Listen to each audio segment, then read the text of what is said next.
Hello, my name is Michael Simpson. I'm a professor in the Environmental Studies Department at Antioch University, New England, and I'm also the co-director of the Center for Climate Preparedness and Community Resilience. Today, I would like to talk a little bit about climate variability and the implications upon planning for the future. So let's begin. Now, if someone said that we just experienced what was the 100-year flood, or that was a 100-year storm, or at the other end of the precipitation spectrum, we're in the 100-year drought, what exactly would this mean? This implies there is a historical variation in weather. Weather can change by the hour, by the day, by the week, by the month, by the year, or decades. But when we look at weather as a series of data points over time, we consider it climate, and we're very interested in the trend that climate is showing. This is annual precipitation in the US. The blue line is the average of that precipitation from 1900 to about the present. Now, where do you get historical climate data? Well, one place is the US Global Change Research Program. It is a depository of multiple data sources, and it's a good place to go. However, if you really want to be able to use data at the level that planners or community decision makers would like to see it, NOAA's Climate Resilience Toolkit is a great source. The data is in a form that's quite palatable for the decision maker.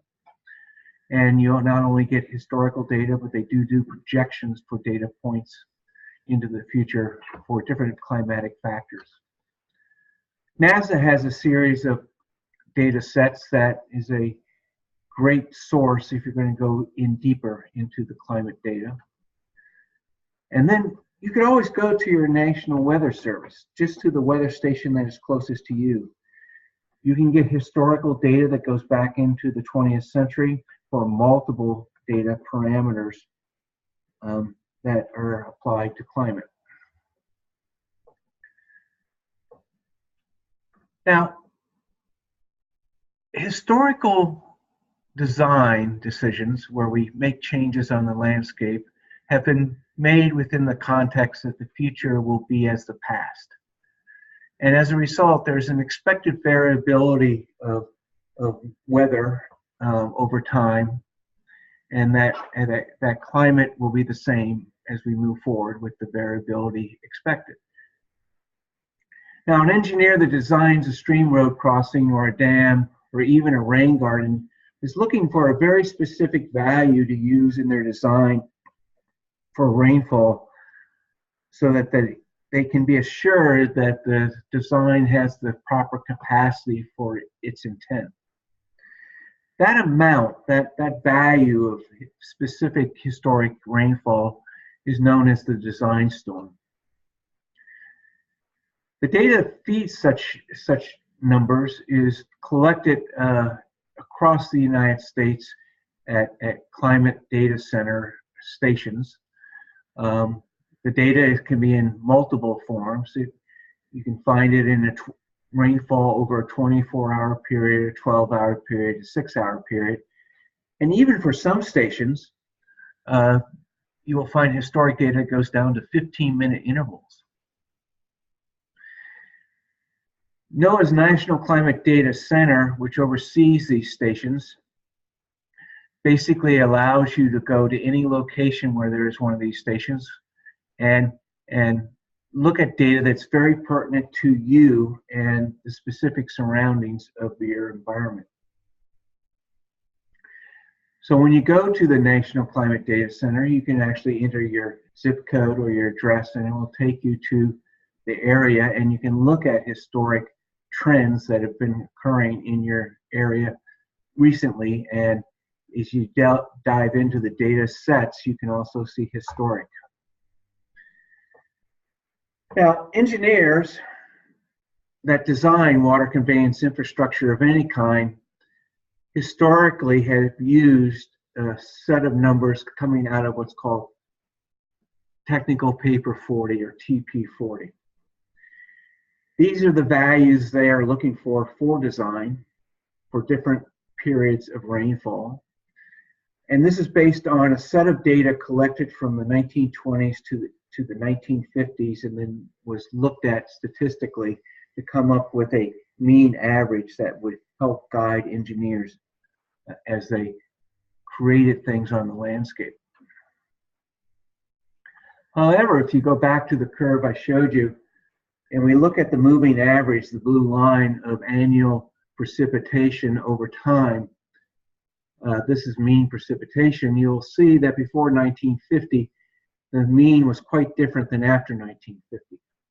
And so using data from the 1920s to the 1950s now doesn't seem appropriate since the system has shifted. And so NOAA has updated their design storm reference numbers that engineers should use for any new design that they're going to put on the landscape. The challenge for us is there's a lot of infrastructure already out there that was designed on the old standards and such. They may be under capacity as a result. So the NOAA Atlas 14 data has been made for every state in the union, and you actually, once you get into the website, you can actually get data outputs by the community. So let's look at this table here. This represents long-term rainfall amounts in the northern Connecticut River Basin. Now, if we consider a 100-year storm event, okay, the bottom of the page here, the return period is 100. What the first column is the amount of rainfall that falls within 24 hours with a return period of 100 years. And so the probability of that occurring in any one year is 1%. So you have two numbers. You have the return period and you have the probability. It's probably better to use the probability because when you communicate a return period to a lay audience or even to planners and decision makers, if you say, well, we've had a 100-year storm event, they'll say, well, then I guess we don't have to worry since there won't be another event for 100 years. And this is really the misperception they may have of that context. So it's better, I think, to talk about probability. So in this case, when we talk about 6 inches of rainfall with a 1% probability of occurring in any one year, that means that it could occur this year or next year. If we go to the top of the table and look at the reciprocal, okay, where we're actually looking at 2.5 inch of rainfall that has a 100% chance of occurring in any one year. That's the 1 year's return period. So in any 1 year, or in sense, every year is going to have at least 2.5 inches of rainfall in a 24-hour storm event. That's why it has 100% probability. Now, if we go and look at what engineers who design culverts in the state of New Hampshire, they're by regulation required to use a 25-year return period and a 24-hour storm event. For a 24-hour storm event, we're talking about 4.8 inches of rain that could occur in any 1 year with a 4% chance. And that means this year 4% chance, next year 4% chance.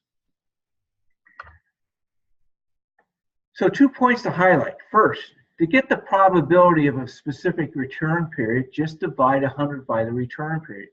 Thus, for our culvert design engineers, they'd want to divide 100 by 25 and get 4 or 4%. Now, this 4% is actually a risk factor. It's the risk that's inherent in their design.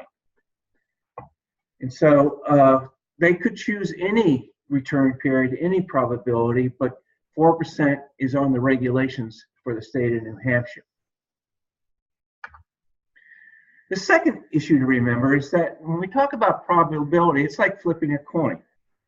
If you get heads the first time, you're going to have 50% chance of getting heads the second time, and a 50% chance of getting heads the third time, and so forth and so on. The same applies to climatic probability. Just because you had the 100-year drought last year, you still have a 1% chance of having the 100-year drought this year, and every year into the foreseeable future. Now, the concept of probability is brought into the Climate Explorer tool that's found in our NOAA's Climate Resilience Toolkit. This tool allows you to go to very specific sites across the country and look at the data, both historically and also into the future.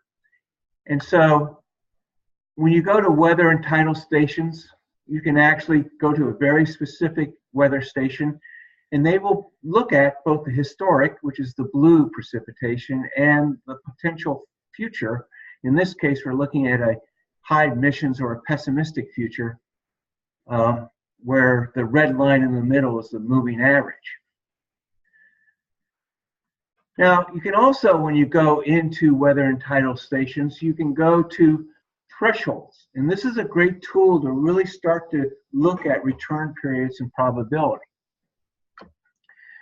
So in this example, I chose a precipitation amount for Keene, New Hampshire that has only occurred in a single year over a 120-year period. How did I do that? I just kept adding numbers. So I started with 5 inches, then added 6 inches to threshold inputs, 7. Finally, I got to 8, and there was only one occurrence. So one occurrence out of 120 years is a 0.8% probability. Okay, roughly, it's near a 1% chance of occurring in any one year. So this would be the 100-year, roughly the 100-year storm event. Now you can start playing with this and changing the input. So I have my 8 inches that I get a 0.8% probability of occurring. If I cut the rainfall amount in half, the threshold in half to 4 inches, and I input it, the output is I actually get 2 events that occurred within 120 years. And so 2 out of 120 years is about 1.6% probability. And that's pretty close to 2%. Okay. And with a 2% probability, that means I have approximately a 50-year return period. Now let's cut it in half again, from a threshold of 4 inches in any one year to a threshold of 2 inches in any one year. And all of a sudden, I see I get 67 years out of 120 years where I met that threshold. And that's approximately 56% of the time this threshold was exceeded. Or that's close to 50%, and thus that would be a 2-year return period. The point is that you can use this tool to look at comparison of historic data to more recent historic data. You can often look at what's happened over the last century to see the percentage change, such as comparing the first part of the 20th century to the first part of the 21st century, or any location in the country to see what has happened. So if we look at that nationally, the US map on the left is basically showing percentage change in precipitation of average precipitation over time. And so really this is the average precipitation between 1991 and 2012 compared to the average precipitation observed between 1901 and 1960. And if you look at the legend, if you note in the Northeast, the increase has been approximately 10 to 15%. Now the map on the right focuses on the increase in heavy precipitation events over the same time period, the same comparison of 1991 to 2012 versus 1901 to 1960. And you will note there is a disproportional increase in extreme events when compared with the change in the average rainfall. So why might this be happening? Well, we have three graphs here to try to explain that. The top graph is reflecting what we've been seeing in precipitation. In this case, it's just looking at temperature, but you can apply precipitation in the same way, where the average has increased over time.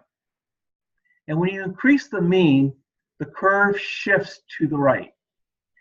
And the most extreme events occur at the tail of the curve.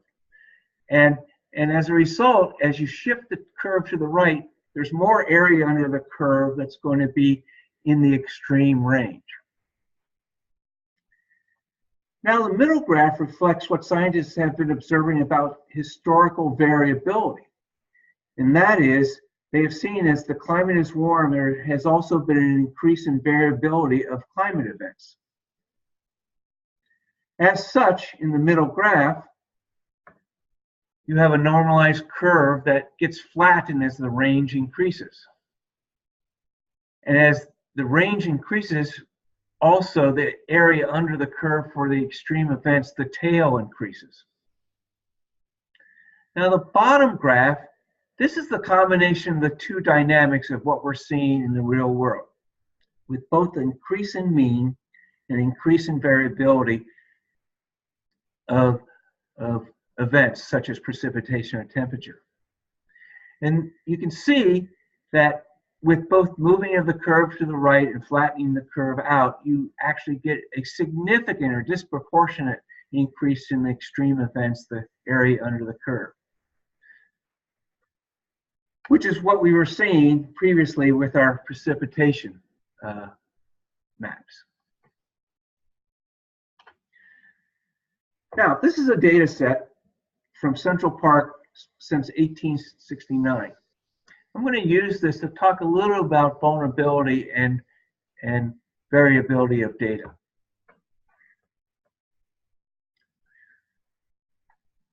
As previously mentioned, historically we have had expectations of what is normal within an expected range of highs and lows of any climate parameter, in this case precipitation. And it has been because of these expectations that society has developed certain systems and infrastructure. But the more recent past is showing that the range of variability is widening. We're reaching some kind of new system shift. So the expected range of variability has expanded, and we're moving into a new normal. The increase in frequency of events above our perceived historic normal makes our infrastructure more vulnerable to being under capacity, which in turn impacts those systems upon which we depend: energy, water, food, etc. Now, adaptation scientists term this zone of historic expectation as the coping range. And that as variation starts to shift and starts to cross a critical threshold, we are moving into a new state. Okay. And this is what's happening with climate warming. Aspects of climate such as temperature and precipitation, and also the resultant impacts as a result of that change, are shifting in variability and intensity. And there is a point where the system will shift and not go backwards. It will stay at a new state of being, a new state that is dynamic in a sense that it will have its own variability. What is important here to consider then is the rate of change that is occurring right now and the threshold boundary towards which it is moving. It is the rate of change in this threshold boundary thinking that must inform future planning and current decision making. So if we look at this diagram, it's basically a diagram of different kinds of built infrastructure on the landscape. And in a sense, it is the lifetime of use of these systems. So if we don't think about the rate of change in variability of parameters that impact these built infrastructure components, they will probably be under-designed, not have the resilience or the capacity to deal with more extreme events. And as a result, you will see not only failure of these components, but you'll see associated impacts to human health and the environment, as well as economic impacts. So how should we approach future planning based on this science of variability? Well, one is we're not exactly sure what human behavior in the future is going to be. It really is dependent on how much greenhouse gas is loaded into the environment. So we can have a range of possible outcomes from a pessimistic to an optimistic. But from a planning perspective, I don't think it is a good idea to think about a linear growth curve or a constant growth curve. Data has showed us that over time, variability change is increasing at an increasing rate. And so if we took a 30-year planning horizon and put it any place on this curve, it would not show the same kind of variability if it was someplace else on the curve. So if we look into the immediate future, the next 30 years, and really look at the possible outcomes between pessimistic and optimistic futures based on greenhouse gas loading, what you really do notice is that whether you're going pessimistic or optimistic, the reality is variability will be increasing at an increasing rate. And as such, we need to consider logarithmic changes in planning horizons.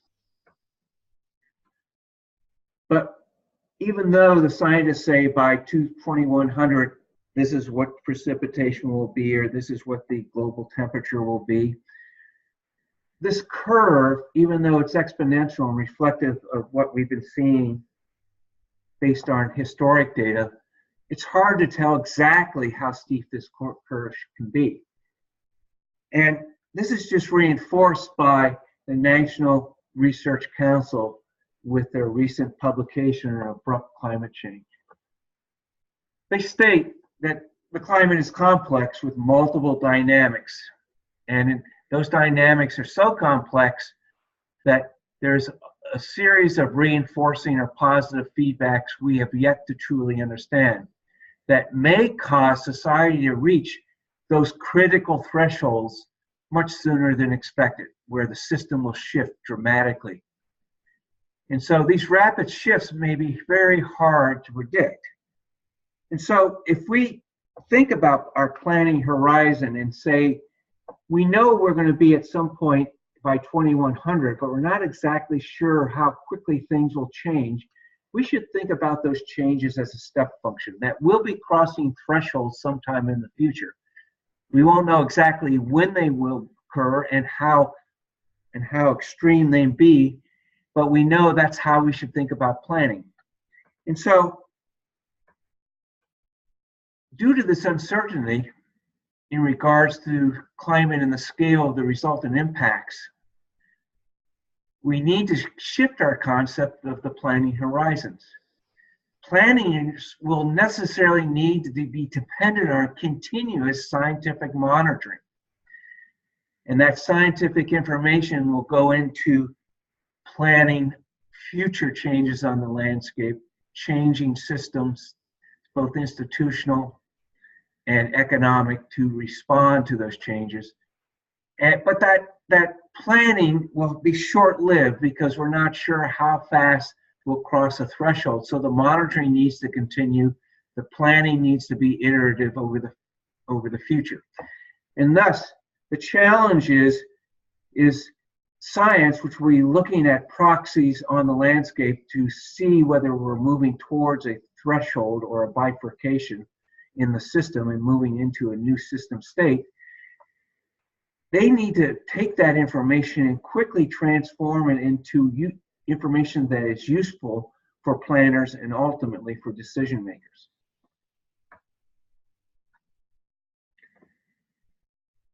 Now, if you'd like to investigate this topic or others in regards to responding to a changing climate, you can find numerous other webinars and reports and conference proceedings at Antioch Center for Climate Preparedness and Community Resilience at www.communityresilience-center.org/.